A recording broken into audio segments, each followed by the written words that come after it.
Hi everyone, in this lecture we'll talk about one important concept that you should know when you're trying to pass arrays to functions. Okay, so let's discuss this concept and what are the tricky things that some people may miss while working with arrays and functions. So let me create a new example and let me call it as row2 array, and again we will have iostream namespace. And what we will do, maybe we'll create a simple function. Okay, and we will create a simple function to print the array. Okay, let's call it as print array, and this function is going to accept the array, and it is also going to accept the number of elements of the array. So why the number of elements are needed, I will tell you exactly why it is needed. So let's create an array and let's initialize it 1 2 3 4 5 6, and let's say this is the array, and here I have not given the size, so I'm going to compute the number of elements as size of array. That means how much memory this is going to take. So this is going to take 6 into 4, 24 bytes, and each element is of the type integer, so I'm going to divide it by size of int. So this is one common practice you would often see. So this would give us 24 divided by 4, that is 6. We have 6 elements in this particular array. So what I'm doing, I'm computing how many elements are there in this particular array. Okay, now one thing we are going to do, I'm going to print size of array inside this particular main. Okay, so maybe I can say we are in main, and let us do the same statement. Let us run the same statement in the print array function. Okay, yes, so here what you can see, we are getting a warning that size of array will return the size of a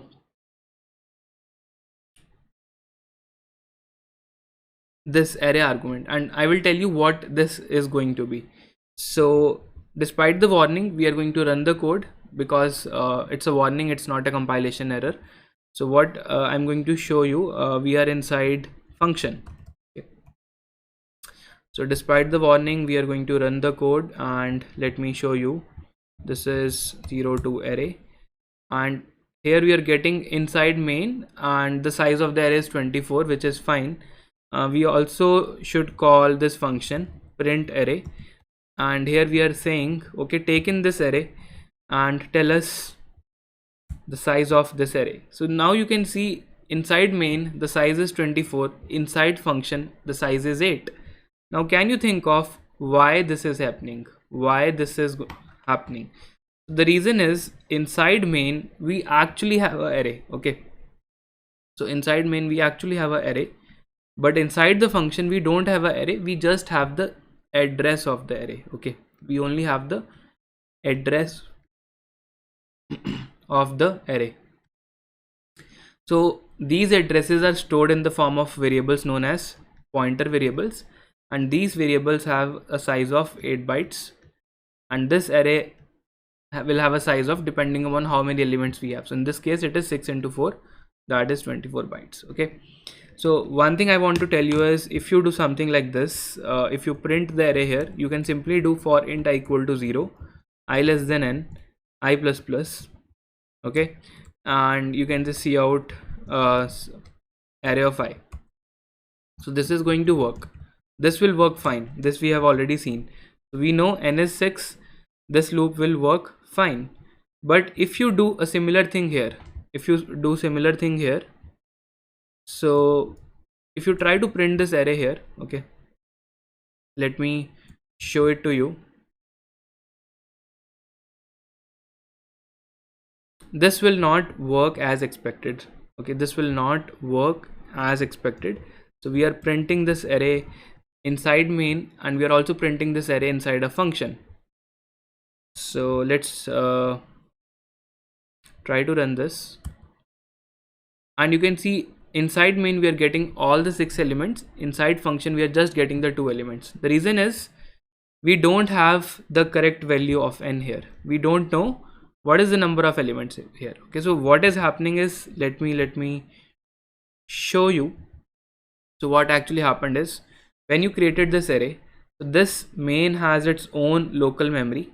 Okay, and this function print array, this also gets, when it gets called, it also gets in the gets pushed in the call stack, and this is the function print array. Okay, so when you are passing this array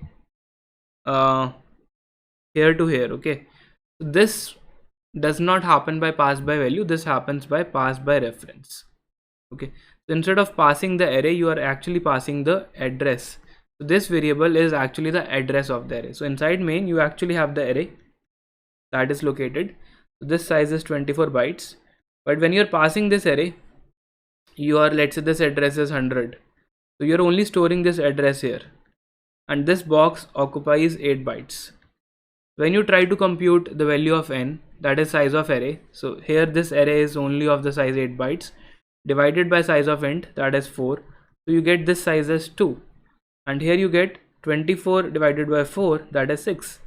So that is why this loop works as expected and this will not work as expected. Okay, so that's a mistake that people can do. So you should always remember, when you're passing arrays to functions, then these arrays are passed by reference. That means only their address is passed.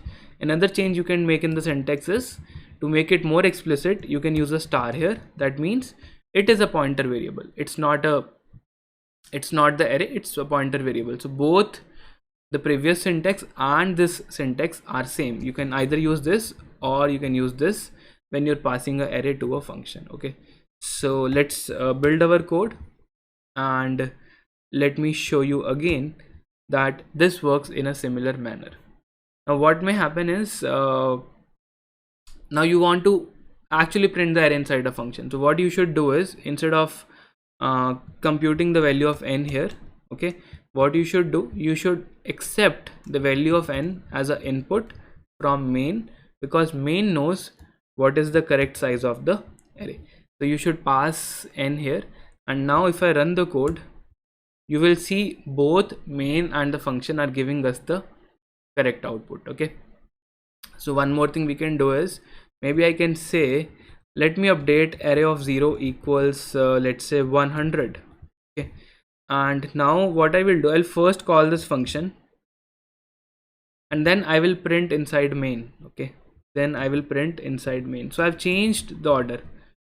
Now what we can see is, we are updating the 0th element inside this function, and since it is passed by reference, so it is expected that the value of n equal to 0 should change in both. Okay, so you can see array of 0 is now changed both inside the function and inside main as well. That means both of them are sharing a common memory. Both the arrays are same, they have a common memory location, they are not different. This also confirms the fact that arrays are passed by reference. So I hope you understood this concept. Let us meet in the next lecture.